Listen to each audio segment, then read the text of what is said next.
Un chou bêché désiré. Voilà, merci.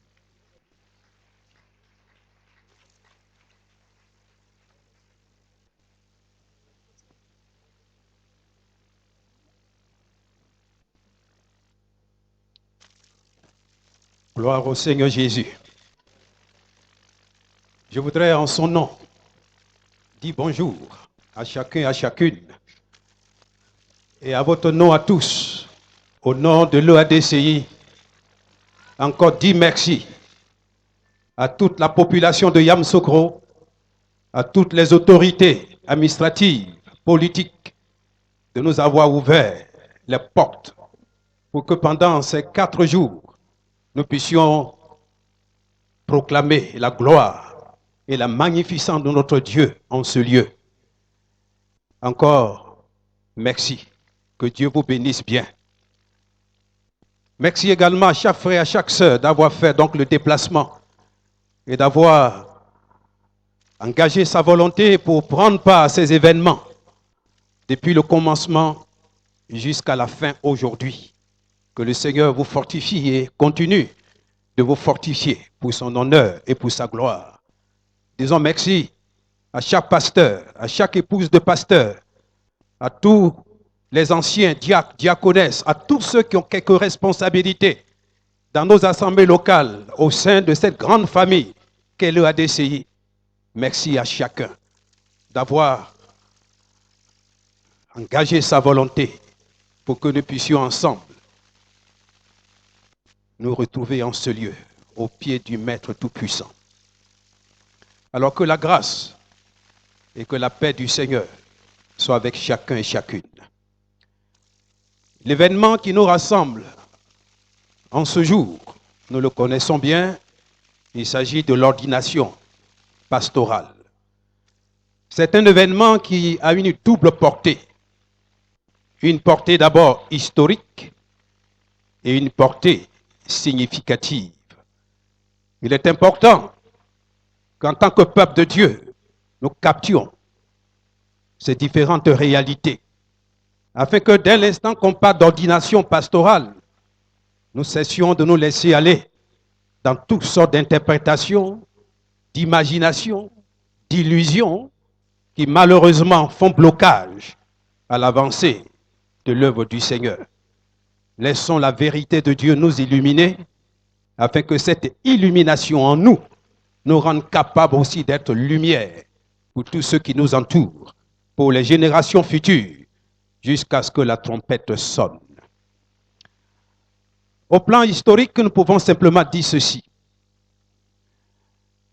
Lorsque nous considérons la notion historique, nous sommes placés devant deux réalités. Il y a d'abord la réalité biblique. L'ordination donc s'inscrit bien dans le processus de réalisation du plan rédempteur de Dieu. Le Seigneur a un plan. Le Seigneur a en même temps un programme. Il a un projet. C'est de se faire une famille universelle et éternelle. Et très bientôt, cette famille, lorsque la trompette sonnera, sera élevée dans la gloire pour s'unir pour l'éternité avec le Tout-Puissant. Mais pour qu'un tel programme soit mis en place et pour qu'il puisse aboutir de façon merveilleuse, à travers toute la Bible, nous voyons que le Seigneur va porter son choix sur des personnes qui vont servir d'outils entre ses mains afin de pouvoir interpeller l'humanité entière pour qu'une telle famille qui est en train de se mettre en place puisse devenir réalité accomplie. Vous avez entendu parler de Noé, choisi en son temps, entendu parler d'Abraham, choisi en son temps, de David, choisi en son temps, de Jean-Baptiste également, choisi en son temps. Et nous avons tous entendu parler. Et nous sommes encore en train d'entendre parler, et nous continuerons d'entendre parler de la parole faite chair, Jésus-Christ, qui a accepté de prendre un corps, Dieu fait homme, pour venir habiter au milieu de nous, afin de servir de l'outil ou d'outil principal pour faire aboutir le programme de Dieu. Et il a déclaré ceci, l'Esprit du Seigneur est sur moi parce qu'il m'a oint. Ça veut dire parce qu'il m'a choisi, afin que je sois cet outil-là, par le biais duquel le programme universel de Dieu puisse être accompli de façon merveilleuse. Oui, Christ a tout accompli. Il est mort en réalité, il est ressuscité, il est monté dans la gloire. Tout pouvoir a été remis entre ses mains. Il est le Seigneur universel, le Tout-Puissant. Car c'est lui qui est le centre du programme de Dieu, c'est lui qui en a été l'initiateur, qui est en train de permettre à ce programme d'avancer, et c'est lui qui va boucler cela afin qu'ensemble, nous puissions nous réjouir dans l'éternité. Après avoir accompli sa mission, après avoir été élevé dans la gloire, il va signaler sa présence parmi nous, en nous, par le Saint-Esprit. Et le Saint-Esprit va continuer de porter sa main sur des hommes et des femmes pour pouvoir ainsi les utiliser. À travers le livre des Actes des Apôtres, nous avons plusieurs sur lesquels le Seigneur a porté son choix. Dans Acte 13, verset 2, nous pouvons lire ceci. Dieu qui parle, mettez-moi à part Barnabas et Saul pour l'œuvre à laquelle je les ai appelés. Et l'Écriture dit, après avoir gêné et prié, il leur imposait les mains et les laissait partir. Dans 2 Timothée 4, verset 14, Paul dira ceci à Timothée, ne néglige pas le don que tu as en toi ou qui est en toi et qui t'a été donné par prophétie. Donc Dieu a parlé. Avec l'imposition des mains de l'assemblée, des anciens, des leaders de l'époque, pour dire à Timothée, attention, ce qui a été déposé en toi, non seulement est de source divine, car Dieu a parlé, mais également, il a permis que des leaders déjà mis en place par lui puissent t'imposer les mains. Alors veille sur un tel ministère, car ce n'est pas ta propriété.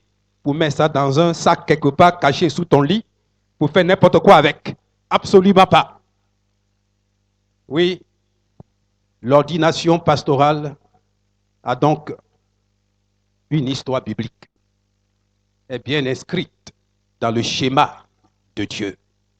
Au-delà de ce premier aspect de l'histoire, le second aspect,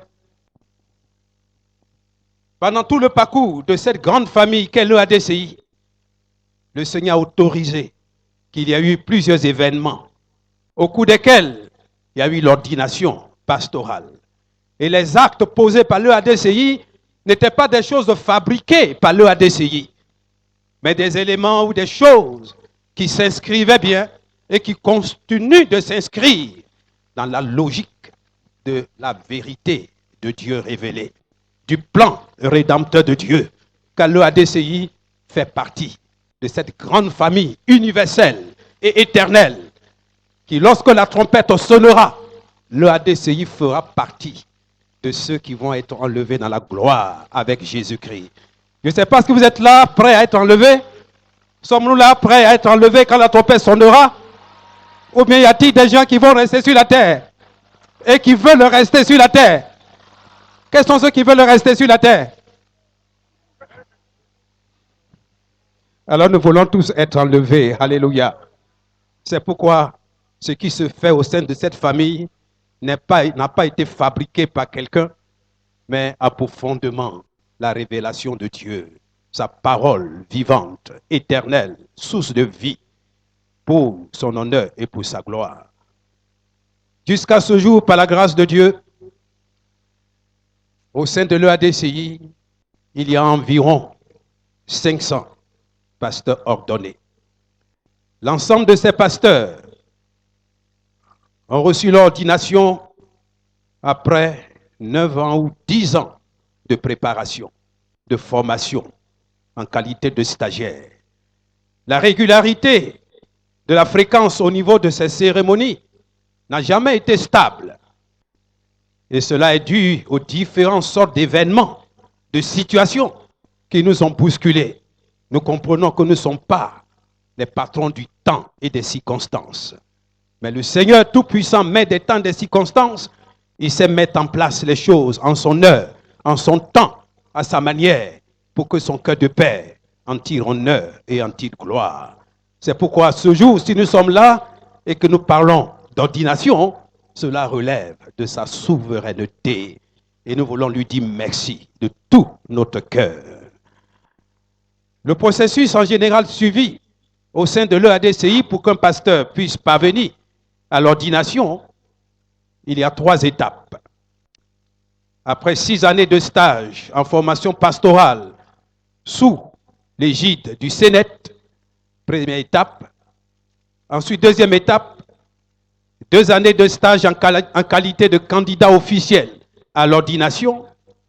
Et troisième étape, au terme de ces 2 années, le candidat peut recevoir l'approbation de tout le corps pastoral avant d'être ordonné. Ce processus montre que l'ordination au sein de l'EADCI n'a pas été conférée de façon automatique ou n'est pas conférée de façon automatique à qui le veut. Ce n'est pas non plus le simple fait d'avoir achevé une formation théologique avec un diplôme qui en donne accès. Il faut plutôt que le stagiaire, pendant tout son parcours, donne les preuves tangibles de son appel. Cela par sa vie et par son service avant d'être ordonné. Voilà la portée historique succinctement présentée. Quelle est la portée significative de l'ordination? Lorsqu'on parle de la question de l'ordination, malheureusement, nous sommes placés devant beaucoup de confusion, beaucoup de troubles. Et cela, malheureusement, au milieu de certains leaders chrétiens. Et cela fait mal au cœur. Voici souvent les concepts ou les pensées qui circulent par-ci, par-là. Pour certains, l'ordination est perçue comme le sommet de l'appel au service de Dieu. Ainsi, ce sommet est désormais l'objet de convoitises et de recherches effrénées par les uns et les autres qui veulent à tout prix y accéder par divers moyens pour y parvenir. Quand on pense que quand on y parvient, on est au sommet, c'est de l'illusion. Pour d'autres encore, c'est une position de grandeur, d'affirmation de soi, par des attitudes d'indépendance, signe évident d'esprit de parti et de vaine gloire, ce qui porte atteinte à la vie communautaire. Nous parlons de famille, et voilà des individus sous prétexte ordonnés deviennent des troubleurs de l'unité de la famille. Et ça, c'est encore grave, car de tels comportements ne sont pas dans le programme de Dieu. C'est ténébreux. Pour d'autres encore, et enfin, l'ordination, c'est le moyen d'expression d'un trait de gourou, de dominateur du peuple de Dieu, usurpant même l'autorité de Jésus-Christ, comme Diotrephe, qui aime à être le premier, qui n'écoute même pas des aînés. Tous les conseils que Paul donne, ou Pierre, Jean donnait, Diotrephe rejetait tout, parce qu'il pense qu'il est Dieu incarné, se faisant même adorer. Ceux qui ne voulaient pas entrer dans sa vision, il les chassait de l'église, comme s'il est propriétaire de l'église de Dieu. C'est dans ce contexte, et je me permets de le dire haut et fort, le mot révérend est utilisé pour désigner des gens qui sont vus comme des représentants physiques et palpables de Dieu sur la terre. Dans la Bible, le mot révérend ne s'adresse qu'à Dieu seul. Ça veut dire le redoutable, le terrible. Voilà ce que veut dire le mot révérend. Aucun être humain n'est redoutable. Aucun être humain n'est terrible. C'est pourquoi au sein de l'Assemblée de Dieu de Côte d'Ivoire, chassez du milieu de nous le mot révérend. Parce qu'il n'est pas biblique. Il n'est pas biblique. Il n'y a qu'un seul Dieu, qui est le souverain, qui est le redoutable et qui est le terrible. Comme je l'ai dit et je l'ai écrit, si nous voulons utiliser le mot révérend aujourd'hui pour adresser à des êtres humains, enlevez le mot révérend. Il y a des gens qui méritent qu'on les appelle terribles. Terribles de par leur apparence, terribles de par leur caractère, terribles de par leur manière. Fuyons de tels secteurs. Ne laissons pas le monde et ses philosophies nous dompter. Laissons la simplicité, l'humilité du Dieu qui a accepté de faire de nous son peuple et qui s'est fait humble de nous gouverner pour que nous puissions être utiles entre ses mains. Alors rejetons de tels concepts qui n'aident pas l'œuvre de Dieu à avoir un bel avenir. Alors que signifie la vraie ordination pastorale et quelles en sont les implications? L'ordination pastorale n'est pas donc une simple titularisation d'un titre ou d'une position conférée à une personne pour l'honorer. C'est plutôt une confirmation de l'authenticité du ministère qu'une personne a reçu de Dieu et dont elle en a donné les preuves devant tous. C'est aussi une question à la fois d'approbation et de délégation d'autorité. Cette approbation et cette délégation d'autorité, sachez-le, à deux sources. La première source, c'est le Seigneur lui-même, car c'est lui qui appelle et c'est lui qui qualifie. La deuxième source, Dieu a permis qu'il y ait des hommes, des leaders, à qui il a conféré la capacité de discerner et d'évaluer. Et c'est ceux-là qui viennent imposer les mains. Voilà les deux sources de l'autorité pour tout ordonner. Dieu qui donne le ministère et des hommes mis en place par Dieu qui ont le devoir de tout examiner, de tester, d'éprouver. Et lorsque la personne testée et éprouvée montre l'évidence vraiment d'un tel appel authentique, alors on lui impose les mains afin qu'ensemble, nous puissions faire mouvement en avant. Qu'est-ce qu'implique donc une telle ordination? D'abord, c'est la reconnaissance ou confirmation publique de l'authenticité d'un tel ministère reçu. Et une telle confirmation doit servir à ouvrir les yeux de l'ordonné sur le contenu de sa raison d'être. On n'est pas dans l'œuvre de Dieu pour être dans l'œuvre de Dieu. On n'est pas là pour des titres et des positions, mais on est là pour une mission. On est là pour une œuvre.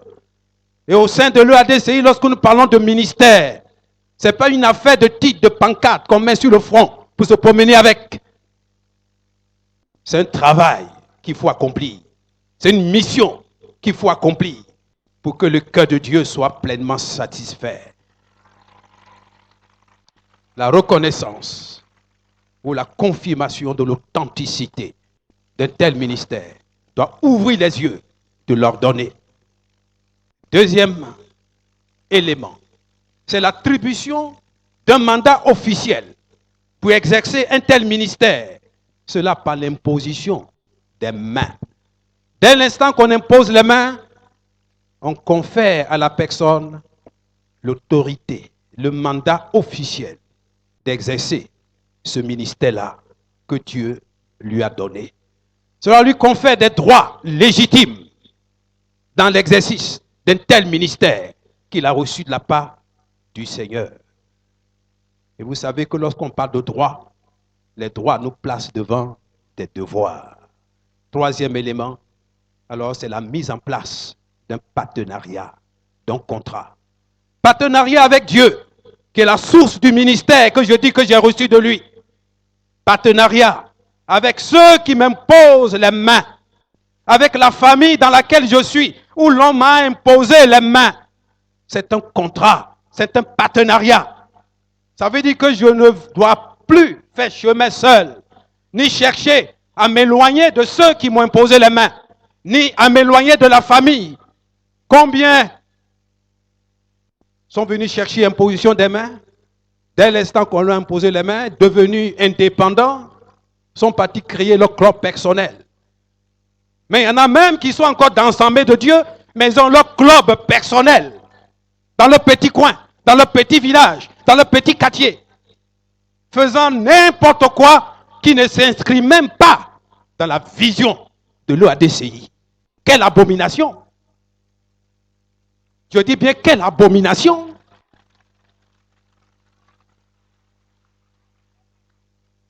Quand on nous impose les mains, c'est beau, c'est magnifique, mais n'oublions jamais que c'est un partenariat, c'est un contrat.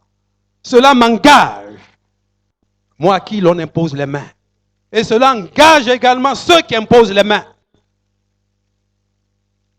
Et dans ce partenariat, nous sommes appelés désormais à faire chemin ensemble, afin de faire aboutir la cause de Dieu de façon merveilleuse. C'est dans ce contexte de partenariat que s'inscrit les devoirs légitimes que doit accomplir quiconque accepte d'être ordonné. Ces trois fondements bien captés et assimilés impliquent la personne ordonnée dans trois attitudes que je voudrais que mes frères qui vont être ordonnés aujourd'hui avec leurs épouses à leur côté captent bien. Je dis bien mes frères et leurs épouses à leur côté. Car n'oublions pas que lorsque Dieu a dit n'est pas bon que l'homme soit seul, c'est pour que l'homme et la femme forment une communauté dynamique, au point que la femme peut interpeller l'homme et l'homme peut aussi interpeller la femme, afin que les deux puissent faire chemin, regardant dans la même direction, pour l'honneur et la gloire de Dieu. Ça veut dire, mes sœurs, captez bien ces choses, vous qui êtes aux côtés de vos époux. Si l'homme s'éloigne, interpellez-le. Mais je vous en supplie, mes sœurs, ne laissez pas le diable parler à vos oreilles pour entraîner vos maris à manger le fruit défendu. Sinon, votre maison va tomber. Et l'église locale va tomber. Et l'assemblée de Dieu va tomber. C'est pourquoi c'est l'homme qui est le chef du foyer. La femme est là, une aide, une secouriste pour apporter sa contribution, afin que par ce qu'elle va dire à l'oreille de son mari, l'homme soit davantage courageux, fort, pour faire avancer le royaume de Dieu, afin que le Seigneur en tire gloire et honneur. La première attitude, tout ordonné selon Dieu, doit posséder une conscience forte d'assumer ses responsabilités, d'abord devant Dieu et devant l'Église de Dieu. Avoir une conscience forte, une conscience illuminée, éclairée, une conscience éveillée qui ne doit pas te donner le sommeil et le repos. Car il n'y a pas de repos sur la terre des méchants. Et quand on s'engage dans le service de Dieu, c'est un lieu de combat, un lieu de service. On n'est pas venu là pour dormir, on est là pour être debout pour la cause de celui qui a porté la lourde croix pour nous. Soyons conscients de nos responsabilités assumées. Deuxième attitude, tout ordonné selon Dieu doit avoir la volonté affichée pour collaborer de façon authentique avec les autres, dans une vision communautaire et universelle de l'œuvre de Dieu. N'oublions jamais que toute la Bible s'inscrit dans une seule vérité. Dieu veut se faire une famille universelle et éternelle. C'est pourquoi Christ est venu donner sa vie pour qu'une telle famille puisse voir le jour. Si quelqu'un dit que Dieu l'a appelé et qu'il vient d'être ordonné, il faut qu'il capte cette vision. Il faut qu'il voit comme Dieu voit. Ayons cette vision universelle de l'œuvre de Dieu. Ayons cette vision globale de l'œuvre de Dieu. Ayons cette vision de l'Église de Jésus-Christ, afin de pouvoir nous disposer à collaborer de façon dynamique avec les autres. Nul ne peut accomplir le ministère et bâtir l'Église s'il fait chemin seul. Paul a dit, moi j'ai planté, Apollos a arrosé, Dieu a fait croître.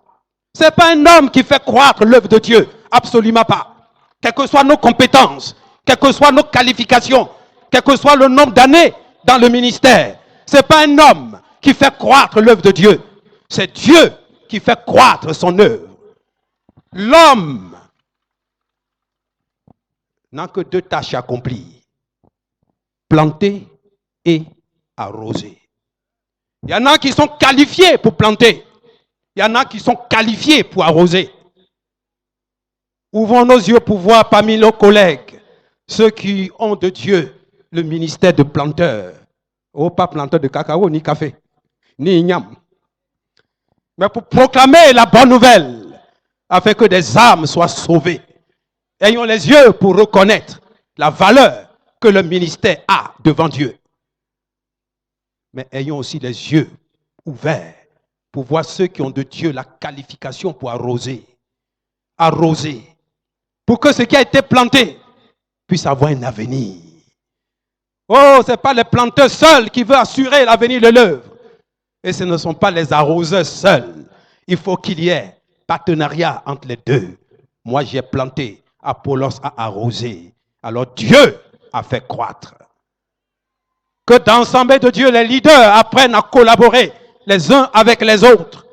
Que ce soit dans une assemblée locale donnée, 2 leaders, 3 leaders.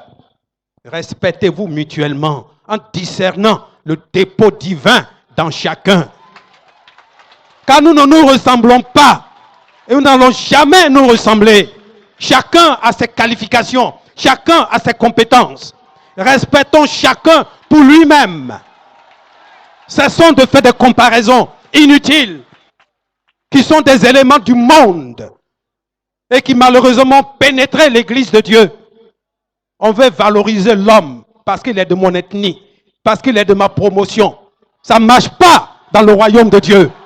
C'est ténébreux, c'est diabolique, tout ça.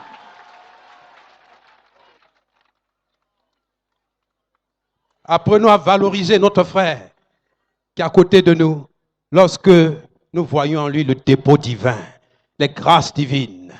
Car Dieu ne crée pas un être humain en vain. Dieu ne sauve pas un être humain en vain. Dieu n'appelle pas un être humain en vain. S'il porte son choix sur quelqu'un, c'est qu'il a quelque chose d'important qu'il veut faire à travers une telle personne. Ne minimisons aucun ministère. Respectons les uns et les autres pour que Dieu puisse en tirer gloire et honneur. Alors, collaborons ensemble. Refusons de faire chemin seul. Car celui qui court seul risque d'avoir son nez dans le mur. Parce qu'étant seul là, quand on tombe là, on n'a pas quelqu'un pour nous relever. Mais quand on est 2, quand on est 3, quand on est plusieurs, même si on marche et que ça semble être lent, mieux vaut que ce soit lent. Parce qu'on est plusieurs et on est sûr qu'on va arriver de façon merveilleuse et parfaite. Que de vouloir courir seul, pensant qu'on est plus fort, et puis le nez dans la boue. Maintenant tu cherches, il n'y a pas quelqu'un pour m'aider? Mais qui t'a dit de courir seul? Quand je vais être indépendant là, mon reste indépendant. Travaillons ensemble dans la vision communautaire et l'OADCI aura un bel avenir.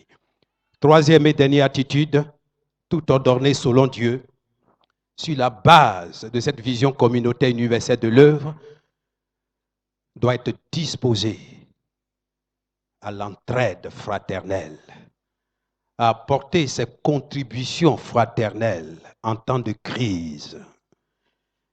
Nous sommes sur la terre. C'est un lieu de difficulté, de problèmes, un lieu de larmes et d'agonie. Nous pouvons être aujourd'hui dans la joie, danser, et demain nous retrouver en train de pleurer. Parce que malade, parce qu'il n'y a même pas un petit grain de riz pour mettre dans la bouche. Ça n'arrive pas seulement qu'aux autres, ça peut arriver à chacun d'entre nous. C'est pourquoi quand on dit qu'on est ensemble, quand l'autre souffre, il faut se disposer à souffrir avec lui. Quand l'autre est dans la joie, il faut se disposer à être dans la joie avec lui. Alors que chaque ordonné se dispose à comprendre qu'il est membre d'une famille. Et quand un corps ou un membre de la famille, qui est le corps, l'ensemble du corps, quand un membre est malade, ça concerne tous les autres membres. Chacun doit se disposer à témoigner de la fraternité, à apporter sa contribution. Lorsque la famille, le ADCI, a un projet, il ne faut pas que l'ordination te pousse à te démarquer. Amène l'argent dans ta poche pour faire tes affaires. Mais les affaires de la famille ne t'intéressent même pas, ne te préoccupent même pas. Ça, c'est malheureux. Et c'est bien dommage. Alors, disposons-nous à la fraternité afin que la cause de Dieu puisse aboutir. En termes de conclusion, retenons ceci. L'ordination pastorale est bel et bien biblique et s'inscrit bel et bien dans le processus du programme de rédemption de Dieu. Et dans un tel contexte, le cri du Seigneur, comme l'a poussé ce cri-là dans Isaïe 6, versets 7 et 8, « Qui enverrai-je et qui marchera pour nous ?» Dieu veut encore en ces temps de la fin attendre des hommes et des femmes disponibles qui peuvent dire « Me voici, envoie-moi. Me voici, envoie-moi. » Oui, toute ordination est initiée par Dieu. Mais ce qui a été initié par Dieu ne doit jamais être accompli dans une vision d'indépendance, d'orgueil, de parti pris, pour vouloir s'affirmer, faire croire qu'on n'est plus que les autres. Dans l'église de Jésus-Christ, fuyons la notion de la compétition. Dieu n'a que faire de tout ce que nous pouvons mettre devant pour nous valoriser. Ce qui importe pour lui, c'est notre état intérieur. Dieu regarde au cœur. Combien de cœurs peuvent être pourris, mais on donne l'impression avec de beaux sourires à l'extérieur. Mais il y a bien des gens qui, dans l'apparence, sont malheureux, misérables. On n'a pas envie de les regarder.